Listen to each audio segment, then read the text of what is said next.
implemento y vamos a empezar. Primer tema, identificación de la información. Nosotros identificamos la información y aquí no vamos a olvidar lo que usted aprendió en la licenciatura. Esto es específico para la práctica de auditoría interna. Recuerda que nos dijeron características de la evidencia, suficiente y competente. Y nos quedamos con eso, suficiente y competente. Y cuando uno dice sí, en las ternas, en los exámenes, bueno, si se va a estar en la DIPAI, tiene cuatro características la información. ¿Cómo identificamos la información? Que sea suficiente, confiable, relevante y útil. Tiene que cumplir con las cuatro características para sustentar nuestros juicios. Si no cumple con una de esas características, probablemente nuestros juicios sean débiles. Hablemos de cada uno de ellos. Hablemos. Primero, es suficiente. Y ustedes lo van a encontrar ahí en su material y además en las guías de implementación. Es suficiente si la información es real, adecuada y convincente. Fíjense bien, todo esto, real, adecuada y convincente. De modo tal que una persona prudente e informada, no cualquier persona que lee nuestros informes ni nuestros papeles de trabajo. Por eso es que hay que tener cuidado. El lector debe ser prudente e informado. Y esto puede llegar a exigir que tenga casi los mismos conocimientos del CPA. No le vamos a dar nuestros papeles de trabajo a alguien del Consejo de Administración que no tiene la menor idea de cómo se hace un papel de trabajo. Entonces debe ser alguien prudente e informado, calificado, competencias y ante todo la pericia. Pueda llegar a las mismas conclusiones que el auditor. Aquí se aplica el criterio de objetividad. Mismas conclusiones que el auditor. Entonces, ¿qué pasa? El lector es experto, es un CPA, por lo menos tiene la misma base que ustedes. Tiene la misma base que ustedes. Y si ustedes le dan un papel de trabajo, y si él es prudente e informado, debe entender. Pero como me pasó esta semana, le digo al alumno, mire, ¿y aquí qué quiso decir en este papel de trabajo? No tenía ninguna marca, era simplemente una fotocopia. Es que mire, de aquí analicé X, Y y Z. Y esto me sirvió para base en mi juicio tal. Vamos al juicio, fuimos al informe y no decía eso. No, es que eso fue como intermedio, fue un análisis que yo hice. Hágame el favor, ¿por qué no lo puso escrito? Y el lector no me hubiera tenido necesidad de ahondar en esto. Imagínense que el día de mañana despiden a ese auditor y el papel de trabajo no sirve para nada. Entonces, primero, información suficiente, evidencia suficiente. Segundo, información confiable. ¿Qué es confiable? La evidencia es confiable cuando es competente. Ahora sí aplica aquello que les enseñaron, suficiente y competente. Competente. Tiene que ver con lo que están realizando. Y la mejor que puede conseguirse con el uso apropiado de las técnicas de trabajo. ¿Cuáles son esas técnicas? Las de auditoría. ¿Qué técnicas tiene usted para recopilar evidencia? Observación, cuestionario, la encuesta, flujogramación, estructuración de matrices. Bajo esas técnicas usted consigue información competente y es la mejor que puede conseguir. La mejor que puede conseguir.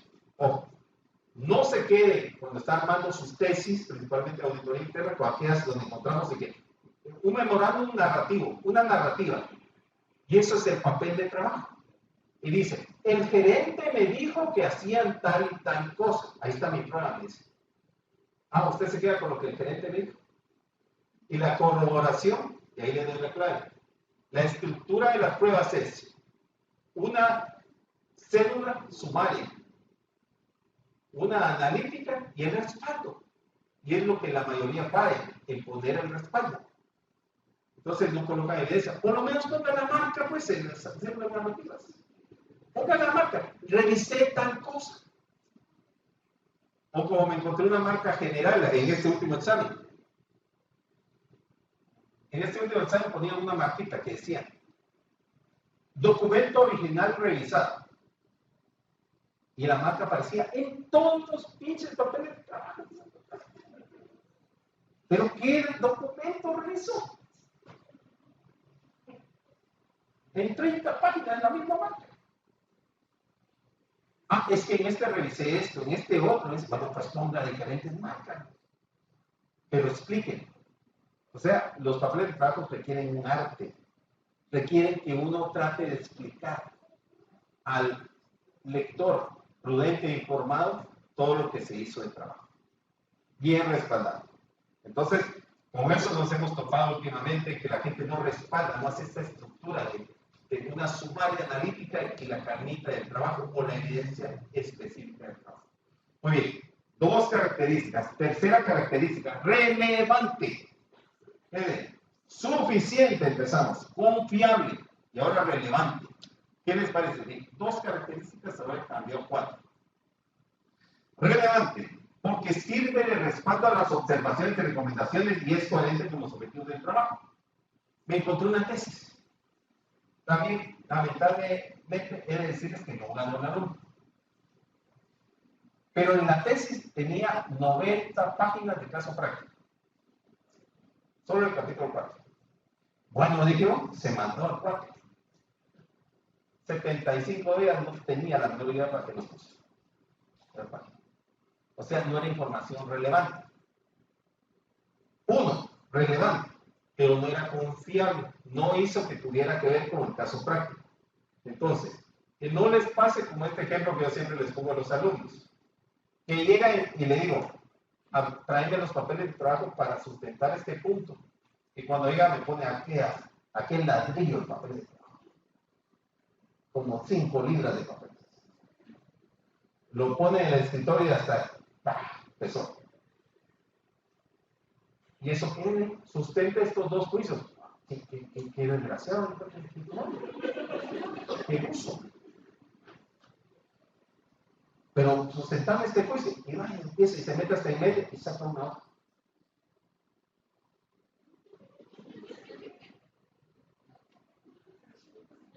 Y todo lo demás, le saqué fotocopia por si acaso. ¿Cuántas horas pasó el pinche auditor haciendo 9 marcas a toda esa cara? Información relevante. Si no es relevante para el trabajo, no lo ponga. A ver, no hay que confundir.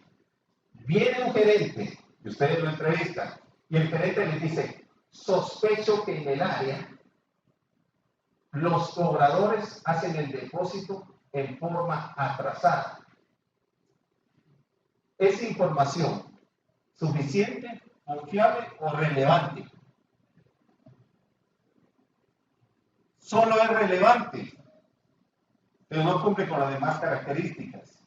Entonces, puede ser relevante que alguien me diga, sospecho que aquel se está llevando 20 páginas, 20 hojitas diarias de papel mono. Por 5 días son 100, por 54 semanas, ¿les dieron la cuenta? Puso una librería. Robo hormiga.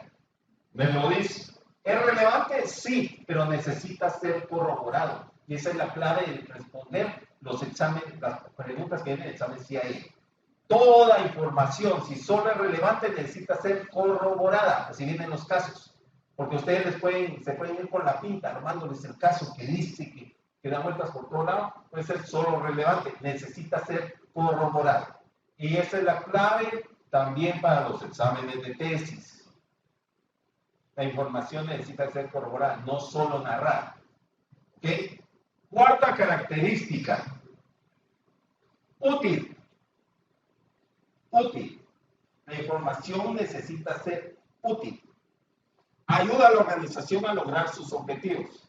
O sea, las pruebas que estoy haciendo deben estar alineadas con los objetivos de la auditoría y adicionalmente contra los objetivos de la organización. Es una cascada. Toda revisión que yo hago debe apoyar al alcance de objetivos en la organización. Crear valor a sus propietarios. O sea que no voy a estar perdiendo el tiempo haciendo pruebas y obteniendo evidencia, sino crea valor a otros interesados y a los clientes. O sea, 4 características de la información para emitir mis juicios. Así que si usted sabe, usted prevenga, va a hacer su tesis enfocado en auditoría interna o evaluaciones de control interno basados en una metodología, un enfoque de auditoría interna. Y resulta que yo le toco como terna examinador, ahí se recuerda que le voy a preguntar sobre esto. Porque está en la NIEPAI, no es el proceso CIA, está en la NIEPAI 2300. No lo olvide consultar, la NIEPAI 2300. Muy bien, 4 características. Hagamos explotar esto en cascada porque tenemos bastante información. Arranquemos con las 4 grandes características de la información de auditoría o de la evidencia.